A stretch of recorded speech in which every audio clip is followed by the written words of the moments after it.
When I was a student at the University of Tennessee, I had the privilege to attend some lectures that were given by Alex Haley.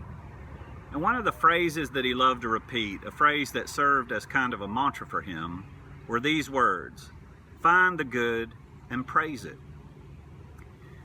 But the other thing we need to know about Alex Haley is that he wrote the book Roots, which catalogs all the horrors of slavery, the viciousness of the kidnappings in Africa, the brutality of the Middle Passage, the horrors of parents being separated from children at the auction block.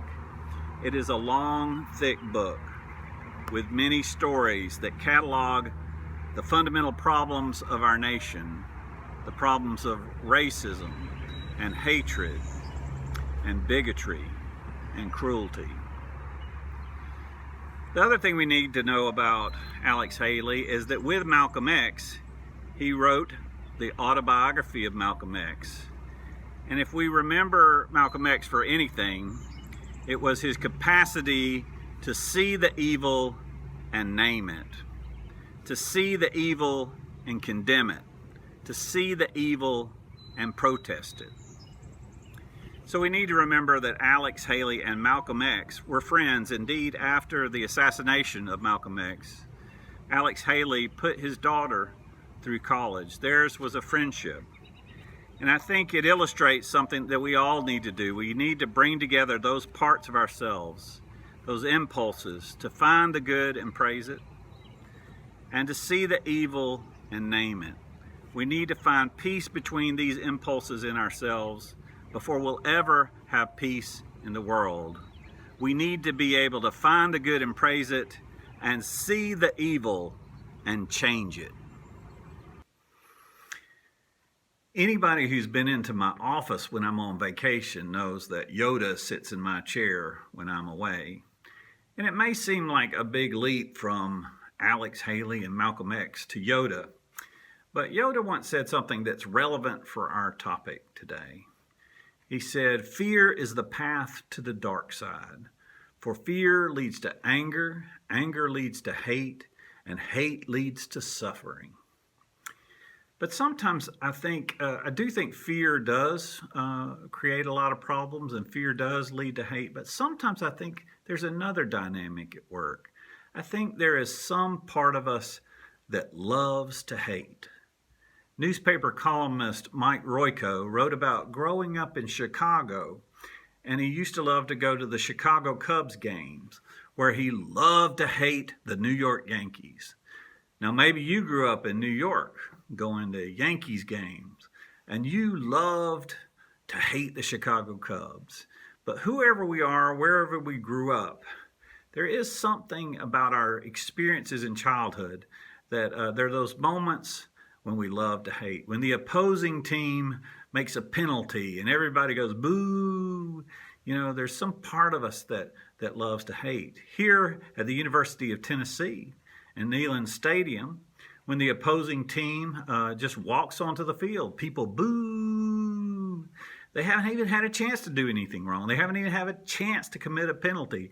There's just something in the human nature that loves to hate, that loves an adversary, that loves an opposing team of some kind. There's just, that brings out that quality in us that wants to boo, that wants to love to hate.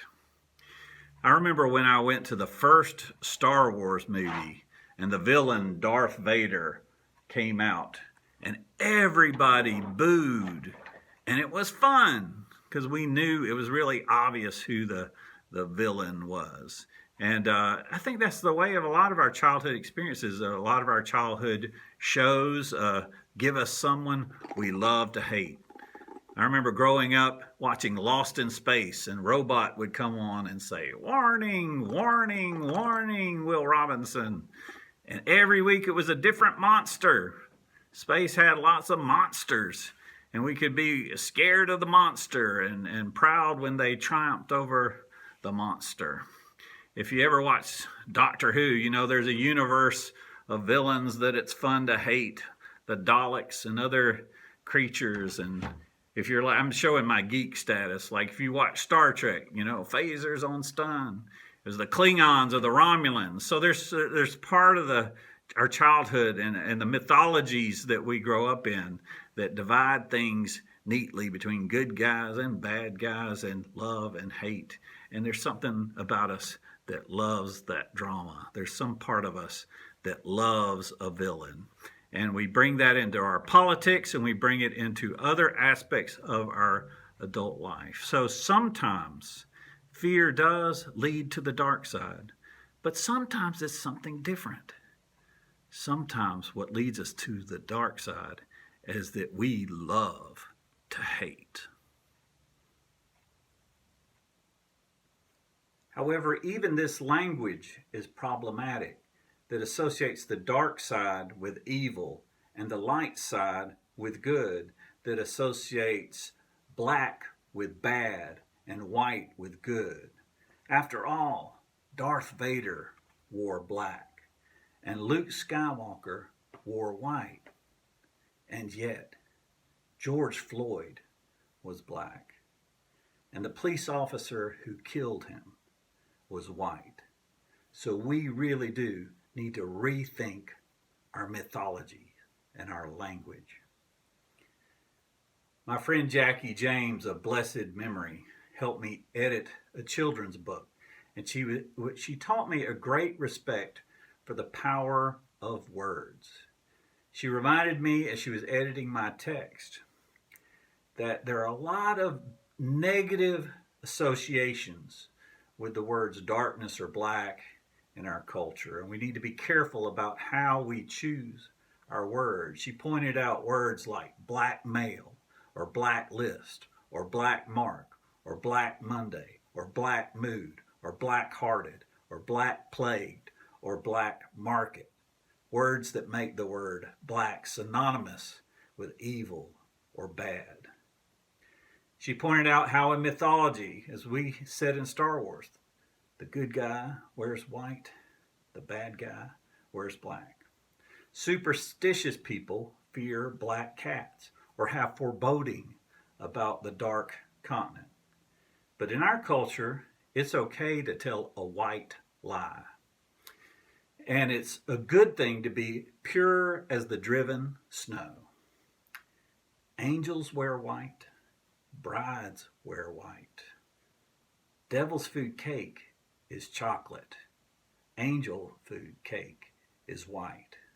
So you can see in this culture with so much mythology stacked up against the words dark or black, you can see how it is important to have a positive affirmation that says Black Lives Matter.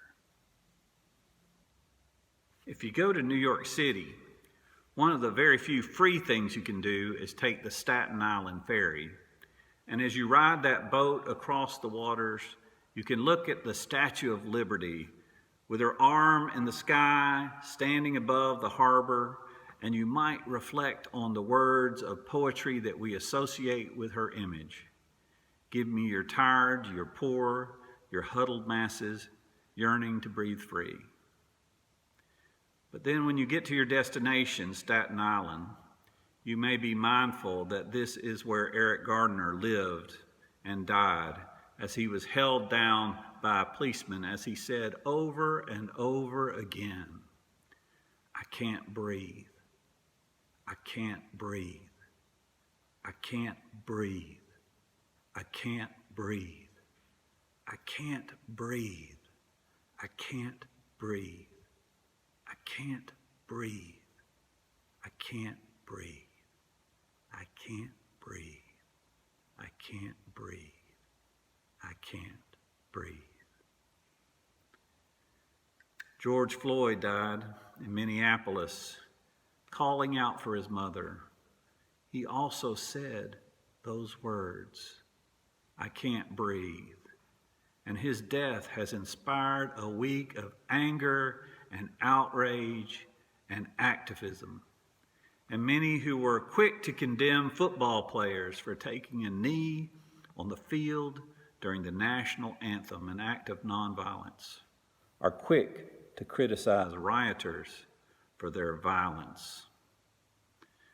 However, Alex Haley, who reminded us to find the good and praise it, would also remind us of the words of Malcolm X, who said of his own anger and his own outrage, words that I'm only slightly paraphrasing.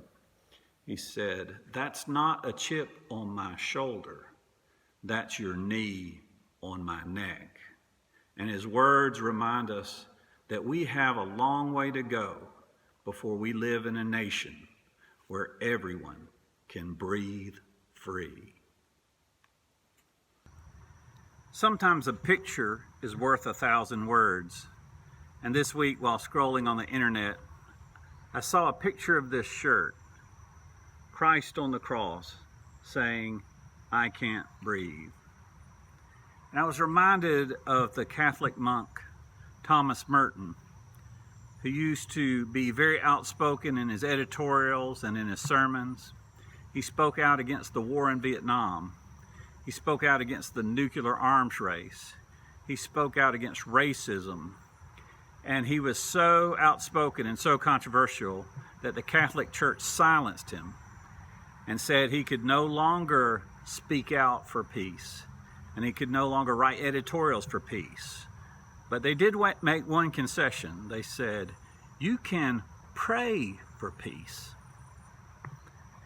In the Tennessee Valley Unitarian Universalist Church, we pray for peace while we work for justice. And we are challenged, and it's a very challenging task for us to address the pandemic of racism, even as we address the pandemic of COVID-19. COVID-19 attacks the respiratory system and affects African Americans at a higher rate than it does whites. It attacks our ability to breathe. And so we want to work for a world where no one has to die saying, "I can't breathe." Coretta Scott King once said, "Hate injures the hater." If we hate someone, it hurts us more than it does them. And so as we move forward, let's find creative ways to overcome our love of hatred, to be able to see the evil and condemn it, to see the evil and protest it, to see the evil and change it, but also to remember, as the Apostle Paul wrote in his letters to the Philippians. He wrote these words. He said, "Whatever things are true, whatever things are honest, whatever things are just, whatever things are pure, whatever things are lovely, whatever things are of good rapport, if there be any virtue, if there be any praise, think on these things, and the God of peace will be with you." That was sort of the Apostle Paul's wordy way of saying something that Alex Haley said more succinctly: find the good and praise it.